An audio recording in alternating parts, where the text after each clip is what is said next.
I'm going to be completely honest. I did not plan on making a Premier League predictions video. Not only have I not done a predictions video of any sort in about 5 years probably, I just didn't think anyone would care what I had to say about the Premier League. And maybe I'm right. Maybe this video has 17 views in total. But I just saw what some people were saying online, and some people I know were saying, and I thought I just have to have my say on this. I know people cannot wait to hear my input, so that's what I'm going to give in this video. Alright, in 20th position, I have Leeds United. I don't think any of the newly promoted teams are going to stay up, and the reason I think that is pretty simple. There's just too much of a gap between the Championship and the Premier League, whether it be a financial one, a quality one. I just don't think any of the newly promoted teams can feasibly stay up. I want them to. I'm always rooting for the newly promoted teams to stay up. It's just reached a point that, look at Southampton last year. They were a good team with good players that played good football. But the reality was, there were 19 other teams with better players that played better football. And that's just how it is. I'd love for there to be some sort of way for the newly promoted teams to have more of a chance. Like, what I love with the English football pyramid is you support a team from any level, hoping that they would have a chance to make it to the top. You don't start football. You don't start watching football because you pick a team and hope maybe we can get a financial takeover one day. That's just not how it works. So I'm just going to go on the record and say I think all three newly promoted teams will unfortunately go down. But there are some good things I've noticed about these teams. So I'm going to highlight those instead of thinking about why modern football is completely soulless. So Leeds have very strong defense. They brought in Sebastian Bornau from Wolfsburg as someone who is an avid enjoyer of the Bundesliga, and more specifically FC Köln. Sebastian Bornau is someone who's been on my radar for a very long time. He's a very versatile defender. He's very good in the air, and I think that's important when in a relegation scrap. We need someone who can jump up and get a header, and I think he can be that maybe for Leeds. Who knows? Up next, we got Sunderland. They signed Mandava, who's a left-back from Atletico Madrid. I think the fact they're getting players from Atletico Madrid is a pretty big deal. And they have a bunch of other defensive bolsterings, I guess. Xhaka, really good to have leadership. They have a very young core, so to bring in a player like Granit Xhaka, not only a player with leadership, but a player that has experience in the Premier League, could not be more valuable for a team like them. And they brought in Simon Adingra from Brighton, a player that I really rate. And Brighton's kind of a team that it seems like they're always trying something new. They're always buying new players, and they'll buy someone after 5 games, they'll buy someone else. So the fact that Adingra's going to kind of get a good shot. Look at how well Amad Diallo did at Sunderland. That's because they gave him a shot. That's because they kind of let him cook. So I think that Adingra, with a very similar situation, the fact that he's kind of going to be the center of attention there now, I think he could do alright. I've adjusted the lighting. I also can't see. There's a massive light in my eye. I'm probably going to need a stronger glasses prescription from this video alone. But that's a risk I'm willing to take. So make sure to like so I can afford new glasses. Just on the brink of staying up, I don't think they're quite going to do it, but I think they'll give the league a run for the money, is Burnley. I really love what Scott Parker is doing at that football club. One of my friends supports Burnley, so I'm a little biased, and I'm a long-time viewer of Visa, so maybe I am a little biased towards Burnley, but they have a really exciting young core. They brought in options to deepen their attack, which I think sometimes when teams in a relegation scrap, they're just kind of focused on defending, but it's good to see they're actually going to try and score some goals, because you need those to win football games. As the great wise Michael Owen once said, what was it when he said, when they score more, they lose less? Maybe the other way around, but you get what I'm saying. Finishing just with the relegation zone, but I do think they will avoid it, is West Ham. I mean, West Ham have a good core. Now that Potter, I really like what Potter's been doing with that club. Now that he's going to have a proper run-in with them, I am really excited to see what he can do. This brought in Todibo from Nice. He's a good, experienced centre-back who will be ready for a challenge with something like the Premier League. This brought in Diouf, who is a 20-year-old winger from Slavia Praha. It's always good to have a bit of youth injected in your attack. You kind of have that more experienced side of Bowen, so if he could kind of work with Bowen and form a wing duo, that would be great. Lucas Paqueta is now clear of his betting charges. Might not sound like something big, but if you had your star player or one of your star players kind of playing with that looming over their head for the whole season, and now it's just kind of clear, it seems like a breath of fresh air, a weight's been lifted off of them, that's also going to help, you know? They have a very strong midfield already. We got James Ward-Prowse, we got Edson Alvarez, all around, and obviously Paqueta, we already mentioned. So I just think they're a good team. They've only made good decisions. I've seen people saying they're going to struggle. I do think there's quite a few teams better than them. That's why I put them just for the relegation zone. But I do think they will be safe from relegation. They've also been linked with Sterling. And one of my main grievances with West Ham currently is they do lack youth in attack. I mean, Bowen's 28. That's all right. But a lot of their kind of main attackers are kind of getting up there in age. And they haven't really replaced Kudus. I know Kudus didn't do too well for them, in the sense that he maybe didn't reach his full potential, and hopefully he can do it at Spurs. He's a player I like a lot. I'm only rooting for him. But it just seems like they would have brought in another sort of dynamic player, and it doesn't look like they have. Up next, I put Brentford. I do think Brentford will take a bit of a hit. It just seems like they've been a bit gutted, and it's kind of tough when you lose players. Like, they already lost Tony, but lost Mbuemo, they lost Norgard, they lost their manager. That's 3 pretty important pieces, so it wouldn't surprise me if you kind of see him around, instead of kind of pushing for a top 10 spot, kind of pushing for a top 15 spot. That wouldn't surprise me. But they do have a very strong defensive core, and I think when you're in position like that, it is important to have a strong defense, obviously. They have the likes of Nathan Collins, Christoph Ager, Sepp Vandenberg, Ethan Pinnock. I'm a little biased. You might notice my little Jordan Henderson shrine. They brought in Jordan Henderson, who will bring in some much needed experience, especially after losing their captain. I do think he can help them, even if it's more kind of helping him off the pitch than on the pitch, in the sense the experience he'll bring to the training ground and the dressing room. All I'm going to say is there is a reason Thomas Tuchel is picking him for every England call-up since he's become manager. Thomas Tuchel is a Champions League winning manager. He wouldn't just be doing that for no reason. I mean, unless Hendo has some sort of like blackmail on him. But I don't think that's true. So yeah, I think Brentford, I think they will be safe from relegation. I've seen some people saying they're going to be in a relegation dogfight. I don't think that's going to be the case. This Bronny Kelleher, incredible goalkeeper, watching him at Liverpool. As sad as I was to see him go, I think he really deserves to be the number 1 in a Premier League club, and I personally think he should have gone to Newcastle. I think he could be playing Champions League football, realistically. I mean, he has played Champions League football with Liverpool, obviously, but I'm just glad he's playing on a regular basis.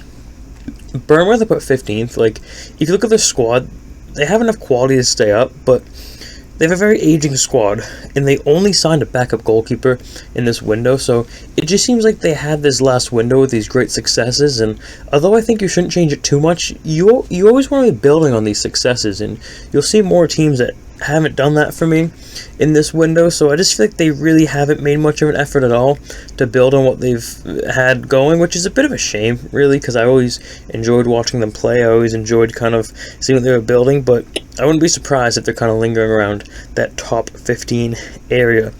Up next, we got Fulham, kind of a very similar case.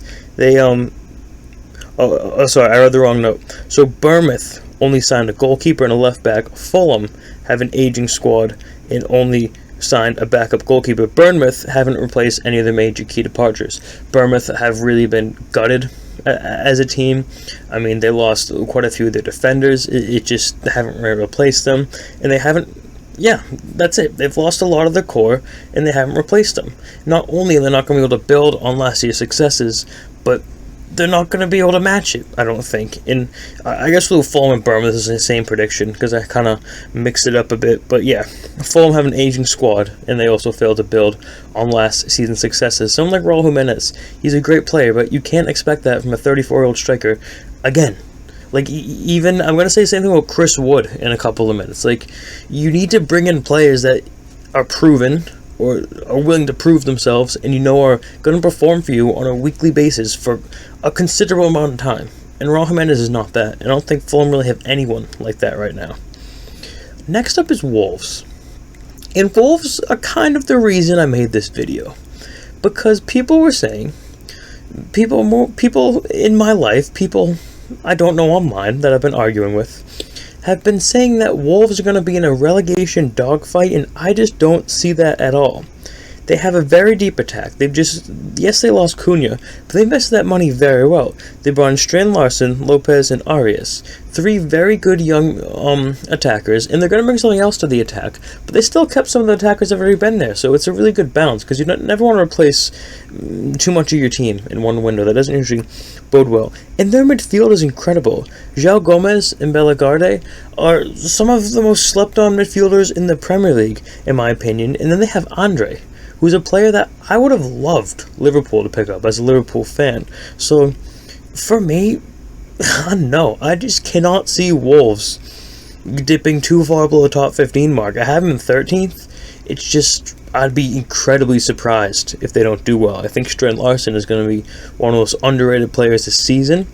I might just be saying that because I picked him for my fantasy team, but you know what? That's what I think.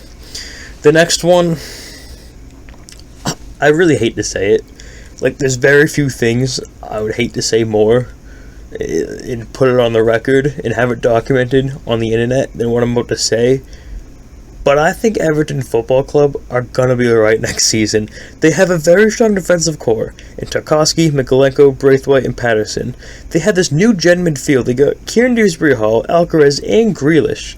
And then you have that young attacking core that could flourish under Moyes.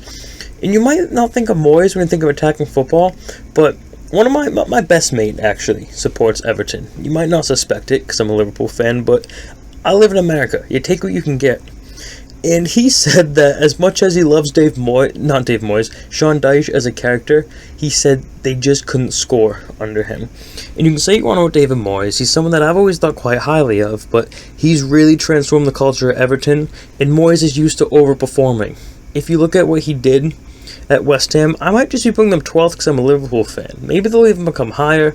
They have that new stadium, and that's only going to bring more money in and make more signings. It looks like they're in a really good spot. They kind of have this new look feel about them, and I wouldn't be surprised if you see them in the top 10 this season.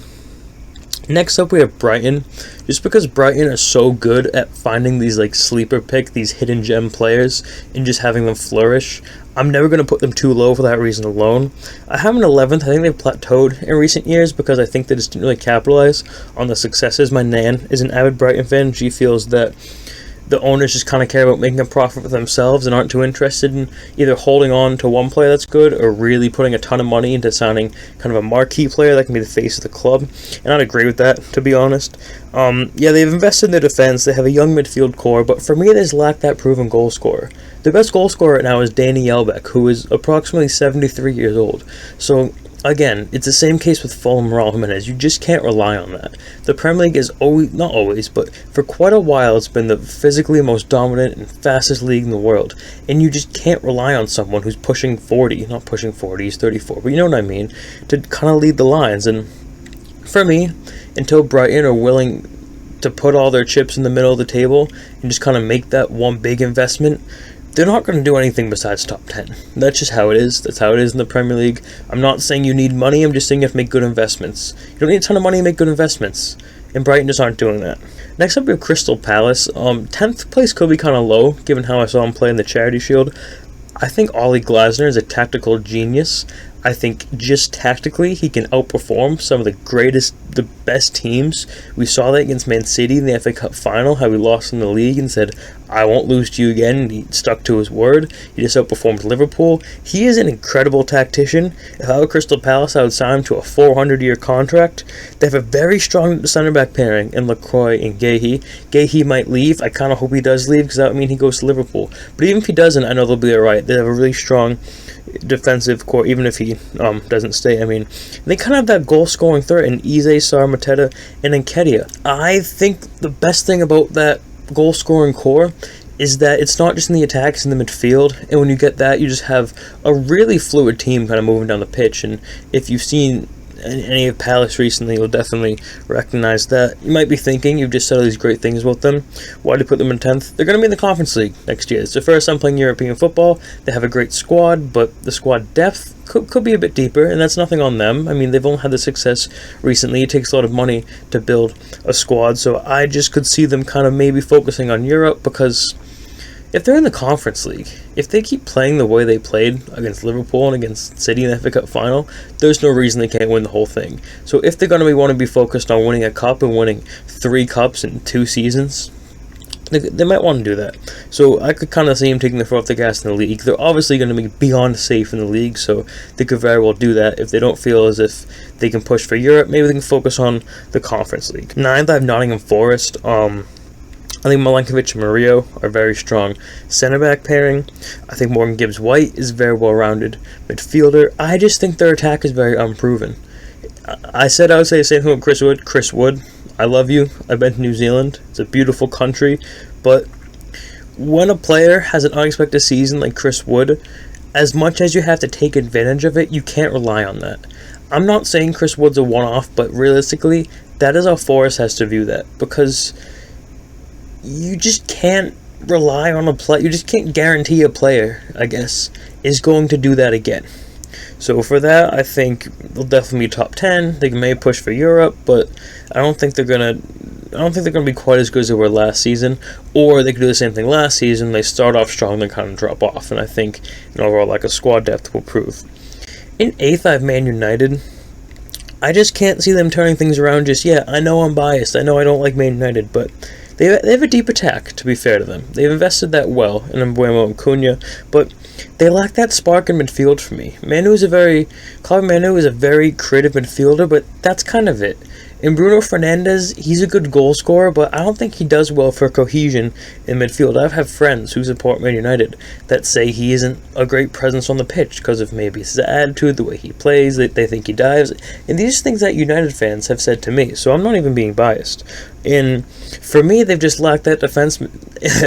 Can't talk. For me, they just lacked that investment in their defense. When you have a team struggling like that, you're going to need a strong defense. And to me, you have De Ligt, who's a really good center back, but he's just been touch and go since Joe United. You'd think they bring in someone else, so there's a bit of pressure off him, so he doesn't have to be that marquee center back. Lisandro Martinez has been touch and go. For me, they could have brought in that one big defensive piece and built the team around. They just haven't done that. 7th, I have Newcastle. I think it's pretty simple.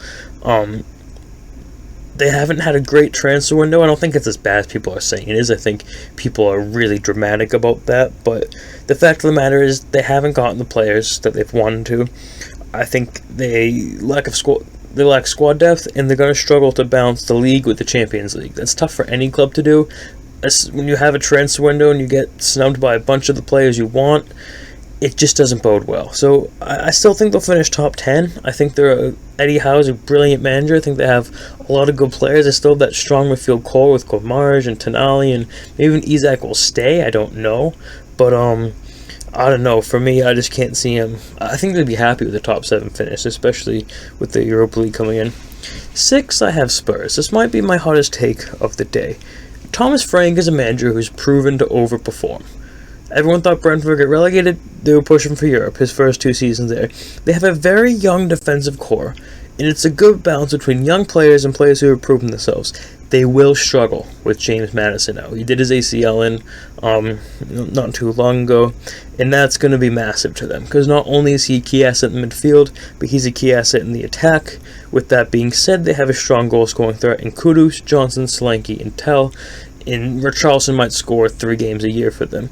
So I think Spurs have all the pieces in place. I think they might need someone like Thomas Frank, who is not only used to overperforming, but there can't be much of an expectation for Spurs. Yes, they just won the Europa League, but they just finished, 17th in the league, and then they sacked their manager. So you realistically cannot do that and expect anything too massive afterwards. So I think Frank kind of is used to having... No one expected Brentford to do anything, right? So I think he's kind of going to be used to these surroundings, and I could see them kind of getting back to somewhere they're more used to being. Nothing too crazy. I don't think they're going to get top 4 or anything like that. Well, top 5 Champions League now. But I think kind of top 6 to 8 to even top 10 is quite realistic for them. Speaking of top 5, I put Aston Villa in 5th. I think sometimes, like I was just talking about Palace, I think European football can kind of have a negative impact on your league campaign, but Villa, I think it's the opposite. They went toe-to-toe with Paris Saint-Germain in the Champions League last season. Now they're going to be playing the Europa League. For me, they're the favorite to win the Europa League, and I think they're going to be able to balance that out with the league because they have a very well-rounded a very well-rounded squad and a young core. And you might think they haven't brought in any massive players this year, but they don't really have to. None of their players are really too old to get rid of. They don't really need to go scrum to replace anyone. Emery has found something that works. He has pieces that work for him in every department, and there's really no need to mess with that too much. I just think they might enjoy lower level competition in the Europa League, and I'm just excited to see what they can do. Also, I think John McGinn's the best midfielder in the world. Fourth, we have Man City. I think they're really going to struggle adjusting to life without Kevin De Bruyne. I know he wasn't himself last season, but I think last season they were struggling to adjust to life without him, and I think they knew they weren't going to have KDB this season, obviously, because he's at Napoli now, but for me, they didn't put in much investment into their midfield. They have a good defense, they have a good attack, but even have good midfield, it's not much good. With that being said, they have a very good squad overall, so I'd be very surprised if they do anything but top four, but I think fourth is very realistic for Man City. It seems like, hopefully, that kind of era of them just grabbing the league by the balls every year is over. So, top four for Man City. Number three, we have Arsenal. They've given a strong investment in their midfield. For me, they just have an unproven attack. I know they just got Gyökeres, and I think he'll do well.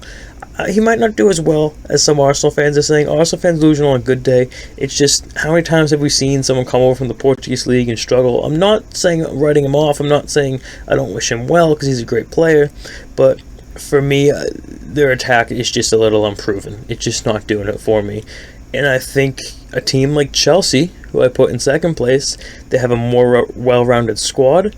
They invested in their attack with Delap, and they have more of a finishing product. Jackson was a good striker, but he wasn't really scoring the goals. So they brought in more strikers who are going to do that. They're building on the minimalist squad in the sense that before Maresca came in, Chelsea were just signing anyone who could kick a ball, pretty much.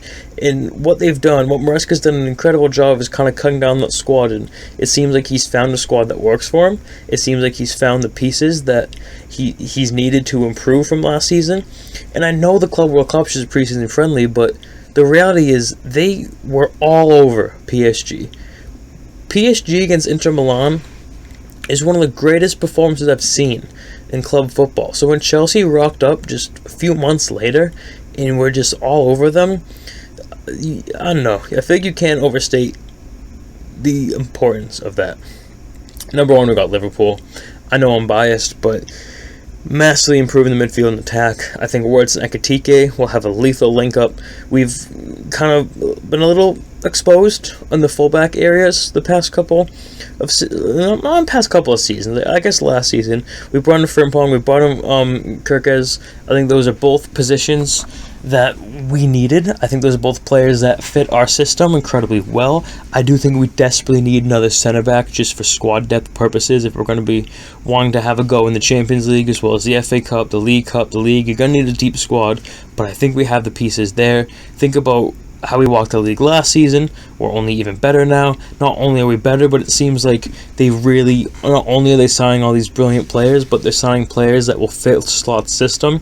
I think Slot has a lot he wants to prove. Obviously, winning the league in your first season is incredible, but I think he's going to want to go that extra step. He's going to want to win a double. He's going to want to win a treble. He's going to want to win the League Cup. I think he's just lost 2 finals to Palace, and the Charity Shield doesn't really count, let's be honest. And then he's lost in the League Cup Newcastle. Not the biggest trophies, obviously, but the thing about Klopp is he was able to get over the line. He was able to beat clubs that, on paper, were probably better than Liverpool, right? So I think Slot's going to want something to prove mentally, and I think he has the pieces to do that. And I'd just be very surprised if any other team wins the Premier League. I don't think any other team has it in them. In my mate who sports Everton agreed, so I'm not even biased. Anyway, hope you enjoyed my Premier League predictions. I hope you're all really glad that I weighed in. I think you really needed a new perspective on the narrative. My hat was crooked this entire video. You're welcome for anyone that has OCD. Peace out. See you next time.